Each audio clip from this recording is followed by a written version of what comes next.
সেইভাবেই আপনি বিয়ের মণ্ডপে দাঁড়িয়ে যে কাজটা করিয়েছিলেন। কোনো বড় বড় কথা নয়, কোনো বড় বড় কথা নয়। একটা কথা মনে রাখবি, জলে থেকে কুমিরের সঙ্গে কিন্তু কখনো লড়াই করা যায় না।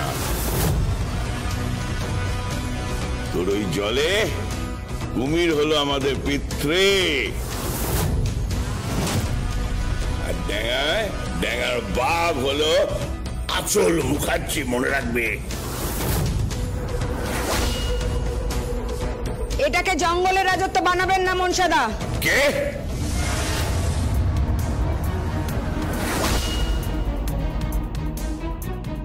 এটাকে জঙ্গলের রাজত্ব বানাবেন না।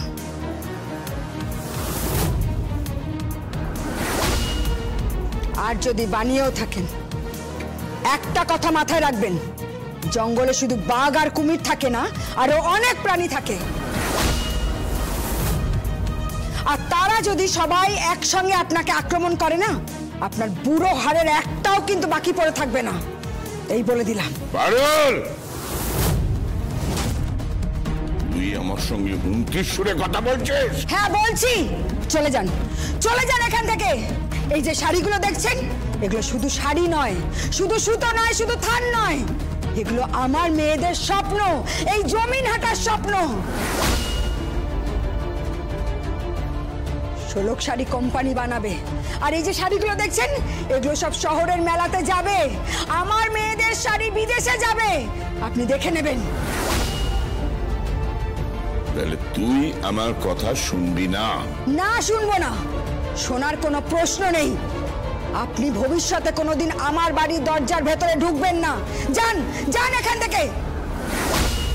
যে মানুষ সামনে দাঁড়িয়ে বস্ত্রহরণ দেখতে পারে, সেই মানুষের সাথে বস্ত্র নিয়ে কথা বলার আমার কোনো ইচ্ছে নেই। যান, যান এখান থেকে। বেশ, তবে তৈরি থাক। একবার জমিতে আগুন লেগেছিল, সে প্রায় 20-22 বছর আগে, আর তখন মানুষ পুড়েছিল। আর এবারে মানুষ শাড়ি 2 পুড়বে, কথাটা মাথায় রাখিস।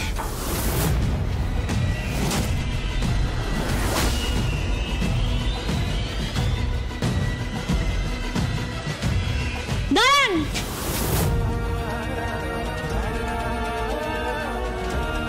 ওই পিতৃর জড়ি আপনার চোর তো? ওই পিতৃকে নিয়ে তো ভয় দেখাচ্ছেন। পিতৃকে বলে দেবেন শোলক শাড়ি আসছে, ওই শাড়ির বাজারে আসছে শোলক শাড়ি।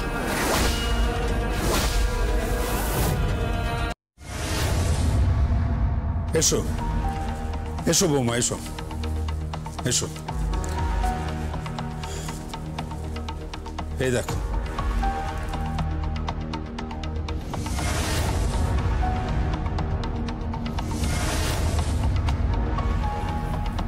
আপনি আমায় এ ঘরে কেন আনলেন?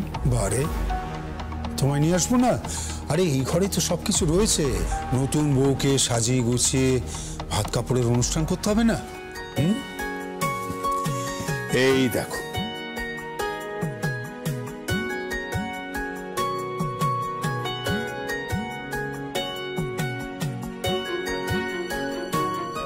এই হার হলো আমাদের বাড়ির হার।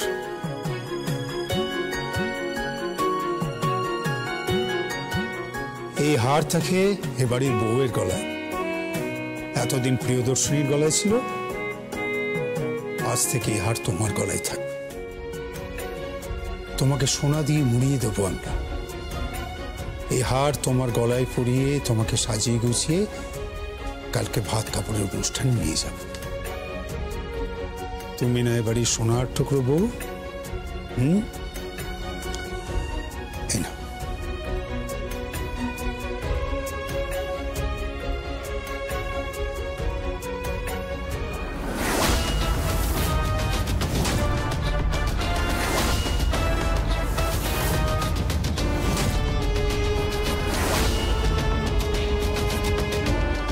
প্রিয়দর্শিনী মুখার্জির গয়না তুমি ওকে পরাচ্ছ? ওর কি যোগ্যতা আছে এটা পরার?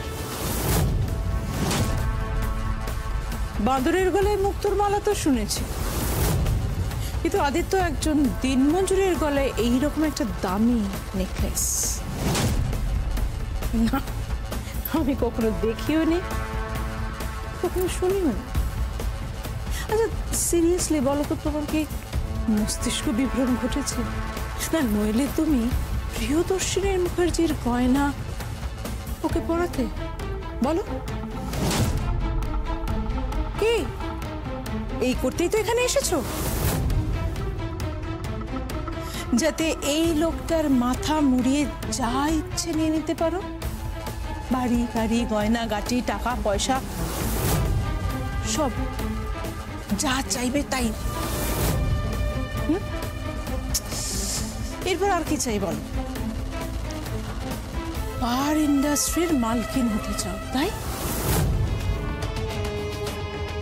কিন্তু তুমি একটা জিনিস জানো, মালকিন হতে গেলে না যোগ্যতা লাগে।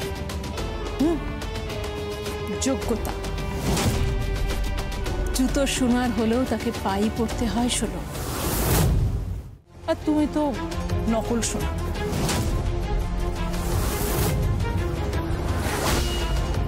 ভদ্রভাবে তুমি কথা বলো, তুমি কিন্তু ওকে অপমান করছো। না আমি অপমান করছি না দেখতো, ও এই মতলবে এখানে এসেছে সেটা আমি বুঝতে পারছি, কিন্তু তুমি বুঝতে পারছো। ও যে সারাক্ষণ ভালোবাসার কথা বলছে না, সার্থককে ভালোবাসি সার্থককে ভালোবাসি, সব ফেক, ফলস। আসলে তো এই রূপ যৌবন দেখিয়ে আমার ছেলেকে ফাঁসিয়েছে। চুপ করুন আপনি। আপনি একজন নারী হয়ে আপনার মেয়ের বয়সী একটা মেয়েকে এত কুৎসিত কথা বলতে পারেন? পারি পারি, কারণ আমি তোমাকে চিনি। তুমি কিন্তু কোনো এক্সপেক্ট করো না যে তোমাকে সাজিয়ে গুজিয়ে নিয়ে কালকে ভাত খাবারের অনুষ্ঠান হবে। No, never. এই বাড়িতে তোমার জন্য এরকম কোনো অনুষ্ঠান হবে না। দরকার পড়লে কালকে বাড়িতে রান্নাই হবে না, উনুন চলবে না। আর উনুন না জ্বলে রান্নাও হবে না, আর রান্না না হলে ভাত কাপড়ের অনুষ্ঠানও হবে না। প্রিয়দর্শিনী, ভাত কাপড় হবে, 100 বার হবে। না ড্যাড, কেউ পার্টিসিপেট করবে না।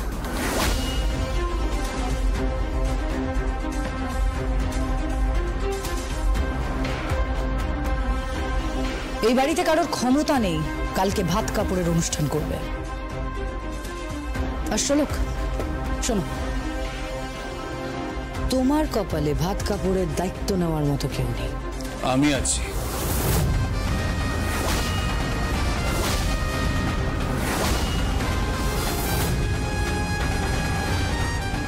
সার্থক? হ্যাঁ, কালকে ওর ভাত কাপড় হবে, আর ওর ভাত কাপড়ের দায়িত্ব নেব আমি।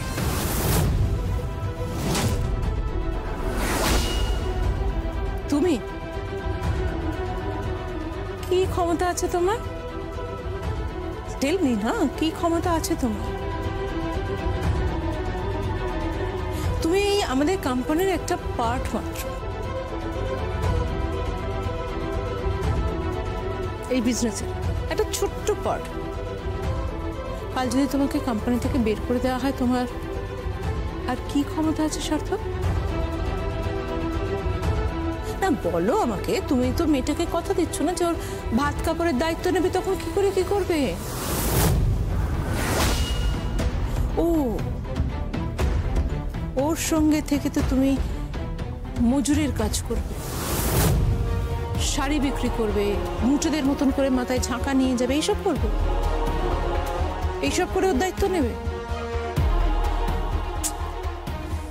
বেটা, বি প্র্যাকটিক্যাল। এখনো কিন্তু সময় আছে, শুধরে যাও। আমার কথাটা শোনো,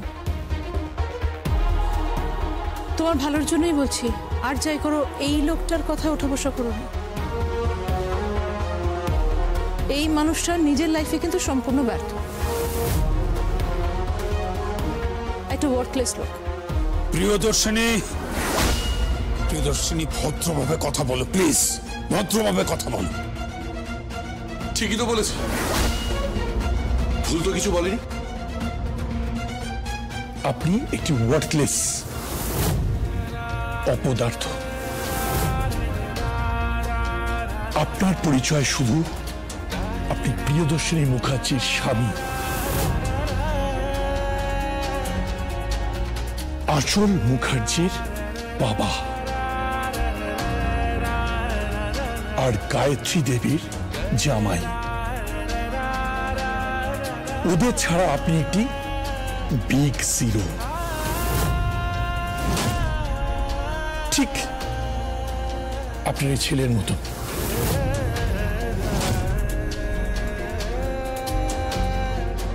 দরকার নেই, আমার একদম দরকার নেই। এই পরিবারের অর্থে আমি আর খাবো না। দরকার হলে আমি দিন মজুরি করব, দিন মজুরি করে আমি ওদের কোম্পানির পাশে দাঁড়াবো। বাট আমি কথা দিলাম, চ্যালেঞ্জ করলাম তোমাদের, এই পার ইন্ডাস্ট্রির ঔদ্ধত্য আমি ভেঙেই যাব।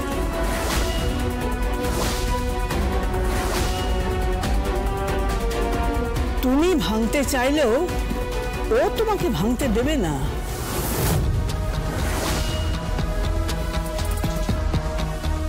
তুমি ভাঙতে চাইলেও ও তোমাকে ভাঙতে দেবে না, কারণ ও তো শুধু সুখটুকু নিতে এসেছে, ওই দইয়ের ওপর আর ঘোলের নিচটুকু। কারণ ও তো প্রথম দিনই বাড়িতে ঢুকে বুঝে নিয়েছে যে এদের এত বড় বাড়ি, গাড়ি, তারপর শাড়ি, গয়না এসব দেখে বুঝে নিয়েছে যে এরা খুব ধনী পরিবার। তাই এ বাড়ির ছেলেকে ফাঁসিয়েছে, তাই তো? হ্যাঁ, এরপর বউয়ের অধিকার ফলাবে, তারপর পুত্রবধূর অধিকার, আর তারপর কোর্টে যাবে। এদের আমি চিনি না, একেবারে চিপ নেই। গায়ত্রী দেবী, আপনি আমার দিদা শাশুড়ি মা, তার নাতনির বয়সী একটা মেয়ের সাথে এভাবে কথা বলতে পারেন? আমি আপনাকে বলছি, সার্থক বাবু আমাকে ভালোবেসে বিয়ে করেছে, আমিও ওনাকে ভালোবাসি, কিন্তু তার মানে এটা নয় যে অর্থের জন্য আমি ওনাকে ভালোবাসি। আরো একটা কথা বলছি, এই সমপরিমাণ অর্থ, এই সমপরিমাণ ব্যবসা, এই সমপরিমাণ গয়না যতদিন না আমি নিজে করতে পারছি, ততদিন ছোবো না আপনাদের বাড়ির ছেলেকে, ছোবো না।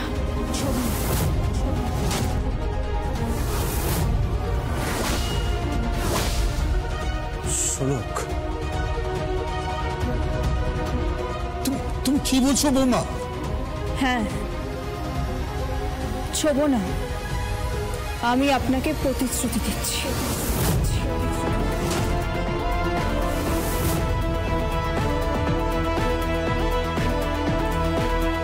আর রইল আপনার গয়না, দরকার নেই। এত ভালো মানুষ যার স্বামী, এত ভালো মানুষ যার শ্বশুর, তার এসব গয়না দরকার নেই। আপনারা তো পুরোটাই ঠুনকো, খাদে ভরা।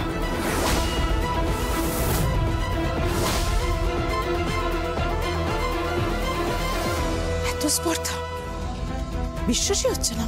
অন্যায় করছো প্রিয়দর্শিনী, তুমি অন্যায় করছো।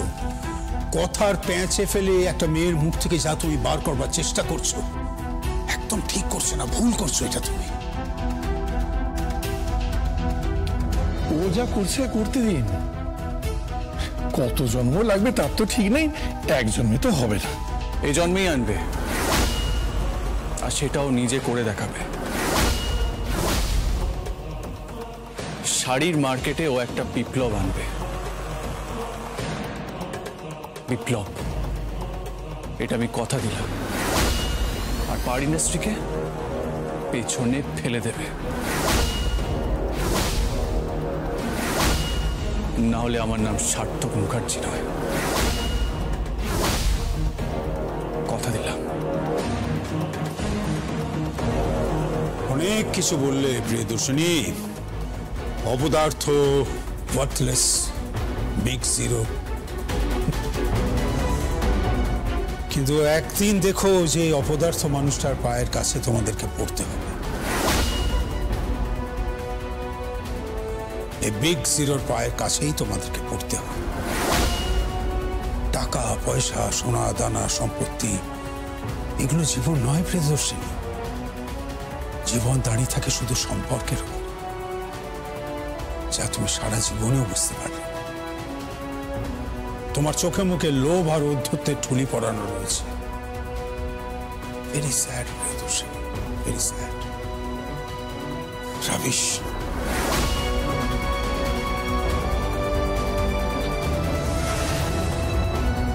কাল ভাত কাপড় হবে না। হবে, কাল ভাত কাপড় তো হবেই, সার্থক করবেই, কারণ ওর শরীরে যে ওর বাপের রক্ত রয়েছে। ইম্পসিবল। কালকে ভাত কাপড় হবে না, ফুলসজ্জা হবে না, কিচ্ছু হবে না। আমি বলে দিলাম, কিচ্ছু হবে না।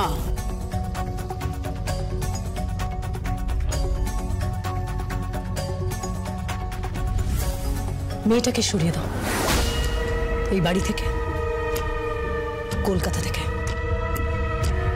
চিন্তা করো না, মেরে দেব।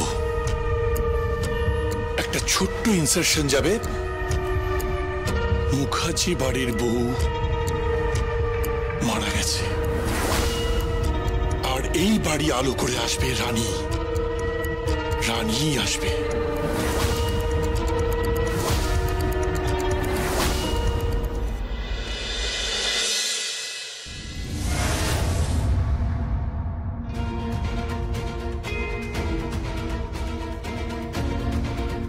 সার্থক,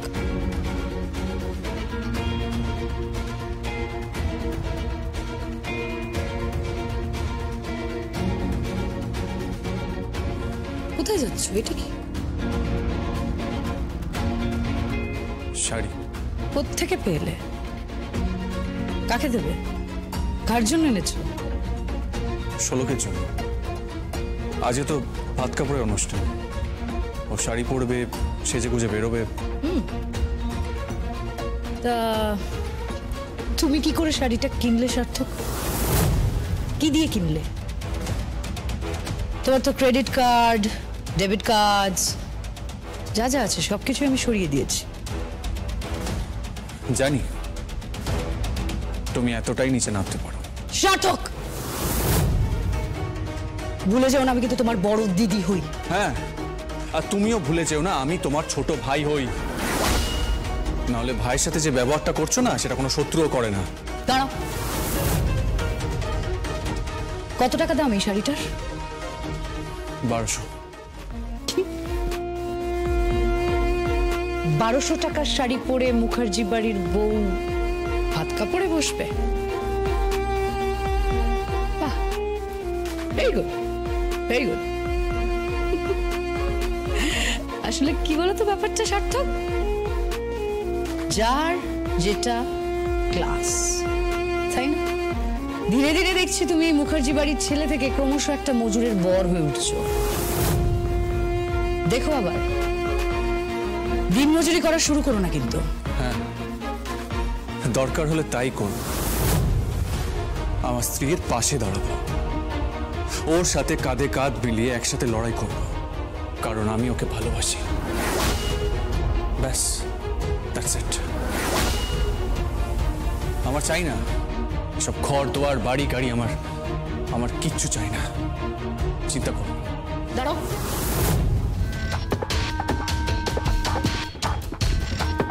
কাপড় না হয় 1200 টাকা দিয়ে কিনে আনলে, খাওয়াবে কি? কি খাওয়াবে তুমি ওকে? আমাদের বাড়িতে তো আজকে অনলাইন খাবার দাবার আসছে, বাড়িতে কোনো রান্না হবে না আজ। ও ও অবশ্য আমাদের খাওয়া দাওয়ার পর যে এটোকাটাগুলো থাকবে সেটা দিয়ে অবশ্য কাজ চালিয়ে দিতে পারো, খাইয়ে দিতে পারো। ওরা তো এমনিতেও মেট্রো উচ্ছিষ্ট এগুলো খেয়ে অভ্যস্ত। দিদি ভদ্রভাবে কথা বলো। ওর ভাত কাপড়ের অনুষ্ঠান হবে, আর তার জন্য যা যা লাগবে তাই হবে। তাই কে করবে? কে করবে সার্থক? রান্না কে করবে? কিভাবে কি আয়োজন হবে? কে করবে আয়োজন? আমি।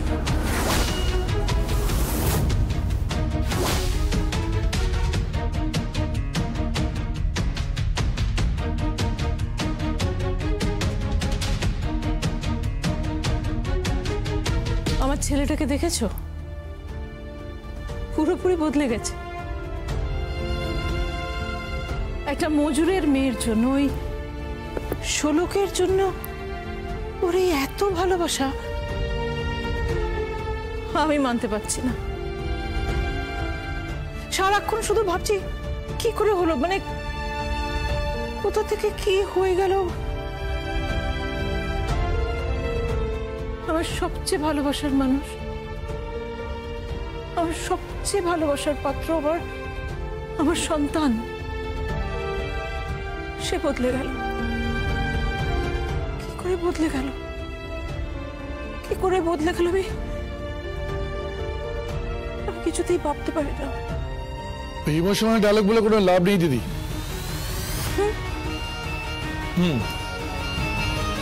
ইমোশনাল ডায়লগ বলে কোনো লাভ নেই। যা করতে হবে প্র্যাকটিক্যালি করতে হবে। কি করবে? ওই ফুল সজ্জার রাতই হবে শেষ সজ্জা।